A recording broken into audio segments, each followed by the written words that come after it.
What's cracking, guys? Omar Isaf here, back with another video. We're back to the daily videos. Evil Omar is here. He's gonna win. Why? Because Evil always wins. But anyways, I want to hey, what's going on, son? Have a good workout. Say hi to mom. So what I was going to say is that in this video today, I want to talk about legging body parts and how essentially every single body part is going to be trained the same way. And here's what I mean. You're going to have, if you take two individuals with the same, let's say, relative starting point, so they look roughly the same, feed them the same amount of calories, give them the same program, after a year of training, they'll look differently. And that's due to their genetics and where they basically have a predisposition to grow muscle. And not all muscles grow equally for every single person. We only need to look at Team No Caps. But the thing, yeah, that's why I'm wearing pants. What's up? The few, the proud. But that's the point in general, guys, is that I want to talk a little bit about strategies and how really you shouldn't have a symmetrical style to your training after you leave the beginner or intermediate stage. And here's essentially what I'm talking about. When you first start off, when you look at your training, when you look at the balance between like push-pull, your lower body between, let's say, more quad dominant things, the hamstring, really when we talk about squats or deadlifts, they all work a mixture of both. But with that being said, you want to have kind of a symmetrical training style. So you train everything relatively evenly, right, as you should. So you have even development. But what you'll notice, as everyone tends to notice over time, is that some muscle groups grow faster than others, right? Some guys will do the bench press, they get no pec development whatsoever. Just the way either they bench, the way they're built, it doesn't really matter at all. And that is why if you take two individuals, give them the exact same training program, they'll have different results, different development when it comes to every single muscle group. And so certain areas of your body will kind of grow faster than others, and that's normal. I'll give you the example. If you take, again, two people and you make them do the bench press, the same frequency, volume, intensity, all that stuff, and they lift the same amount of weight, after a year, they'll look different when it comes to their chest development, their tricep, their deltoids. For myself, I never really did a lot of isolation work in order to get the ass chest. It just kind of grew on its own. Why? Because I go with a slightly wider style when it comes to the bench press. I recruit more of my pec. My shoulders are a little bit wider, so there's just more real estate here. This is a lot smaller, my tricep, it's not as strong, so the chest developed. But if you take someone else, same idea, same movement, even same gear, all the things the same, because we talk about genetics, origin, insertion, a lot of different factors, right?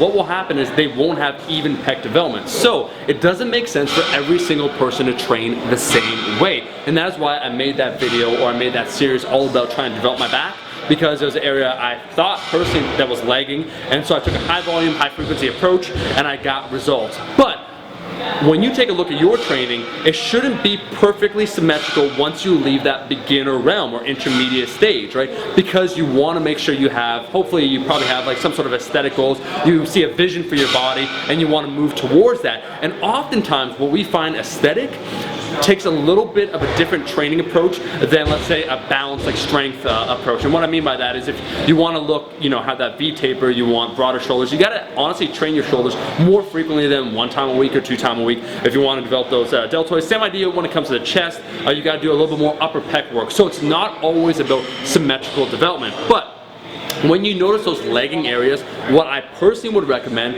is a specificity stage for that muscle group. And so that ranges anywhere between a few months to even half a year, where you do more total volume for that area. So again, taking a look at the back development, I coasted when it came to every other muscle group on my upper body, right? So chest was 2 times a week, arms, same idea, but my back, I trained 3 to 4 times a week. I did that for, I think about 8 months, something like that, and we already saw the results. It happens, it works, because what we all want to grow, and we want to grow everywhere, your body can only grow so fast in a certain period of time. So it makes more sense to try and target certain areas, especially the areas where you're weak.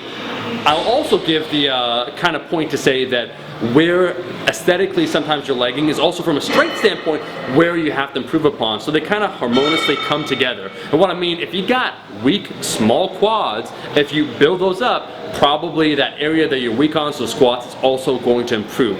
So the bottom line with this video that I want to say, when taking a look at training programs, my number one critique probably past the intermediate stage when it comes from an aesthetic standpoint is that people that give kind of those cookie cutter programs that are meant to help every single person isn't quite right for the individual. You need to customize it, and every person is different. And that's why you can't prescribe a kind of one size fits all, like, oh, do this program. It's like you might need a little bit more chest work because your chest is lagging. For me personally, got those lunch lady arms, same idea, right? I train my arms more frequently maybe than than the average bear. So keep that in mind, guys. That's all the time we have. My camera lady is damn near about to faint. She's on progressive overload. She needs some food. She needs 10,000 calories. She's trying to get up to 110 pounds. My neck's just messed up. That is the video, guys. Thank you so much for watching the video. If you liked the damn video, you made it to the end of the video. All the way to the end of the video. What the hell are you waiting for? Like the damn video. I'll be seeing all you guys, my rascals, in that next video. Peace. Now you see that evil will always triumph, because good is dumb. Eat your vegetables, eat your vegetables, eat your fucking vegetables.